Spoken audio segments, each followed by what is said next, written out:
Magandang araw! Last time na po dito at papunta na po ako sa aking sasakyan para po doon kumain. Autumn season dito ngayon. At ilang araw na lang po ay mag-winter na rin dito at malamig na rin po ang panahon. Habang po ako'y naglalakad, ako ay may nakita na mga grupo ng mga ibon na minsan ko lang makita dito sa ilog ng Sanagawa.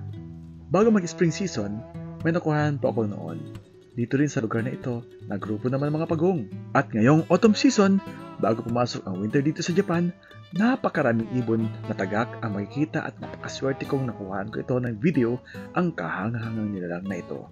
Para i-share ko po sa inyo ang grupo ng mga ibon na ito na minsan lang makikita sa lugar na ito ng Ilog ng Sana. Ang Eastern Great Egret o minsan tinatawag na Great White Heron ay isang tagak na may puting balahibo.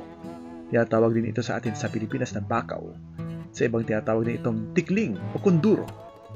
Marami ang tawag dito po sa atin. Mag-comment ka po kayo kung ang tawag ng ibon na ito sa inyong lugar. Sa amin nga po ito, sa Romblon ay tinatawag na taguyabong. Sa pangkalahatang tawag, sa wika natin ay tagak. Sa wikang English, ito po ay egret. Dito po sa Nihon, ang tawag po nila dito ay daisagi. At ang scientific name, Egretta alba. Ito ay kapamilya ng mga Ardeae at matagpuan sa mga ilog, baybayin, lawa at puok na matubig at madalas sa mga bukid ng mga magsasaka. Ang pamilya na ibon nito ay may 64 species na uri. Ito ay may mahabang paa, malabay na mga pakpak, mahabang leeg, at mahaba ring tuka. Mahalaga ito sa ugali ng ibon na mamalagi sa tubigan at mag-abang ng matutukang isda. Migratoryo ito at kailangang malabay na pakpak sa mahabang paglalakbay sa paghanap ng bagong tubigan. Sa atin sa Pilipinas, isang simbolikong tanawin ang tagak na nakasakay sa likod ng kalabaw na nanginginain sa bukid na may tubig. Sa No Limitang Hire, binigkas ni Maria Clara ang isang sinaunang paniwala hinggil sa pangyayaring walang nakatatagpo sa pugad ng tagak. Ngunit sinasabi ng mga ornitologo na karaniwang nangingitlog minsan sa taon ang tropikong heron. Gumagawa raw ng pugad ang mag-asawang tagak at doon nagtatalik.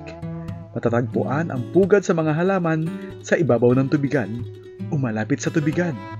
Nangingitlog ng 3 hanggang 7 ang inahin. Minsan nakakalito na ang tagak ay kahawig ng ibong may mahabang paa, gaya ng stork at crane. Kasama sa kanilang mga pagkain ang mga isda, reptiles, maliliit na ibon at rodent. Pati na rin ang mga insekto, crustacean at mollusk. Nahangaso sila sa pamamagitan ng paglusong sa tubig. Nakatayo, nag-aabang at pagkatapos isibatin ang kanilang biktima gamit ang kanilang mahabang tuka. Ang mga ibong ito ay kapansin-pansing mahusay sa mga urban na lugar sa Japan at malamang na nakakaramdam ng konting takot sa paligid ng mga tao.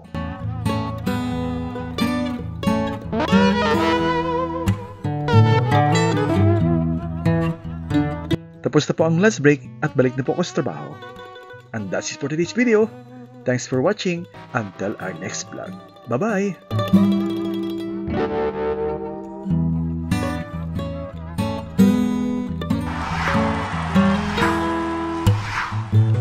Thanks for watching. Please like and share. And don't forget to subscribe our YouTube channel and follow our Facebook. Oops! Don't forget to hit that bell. Thank you.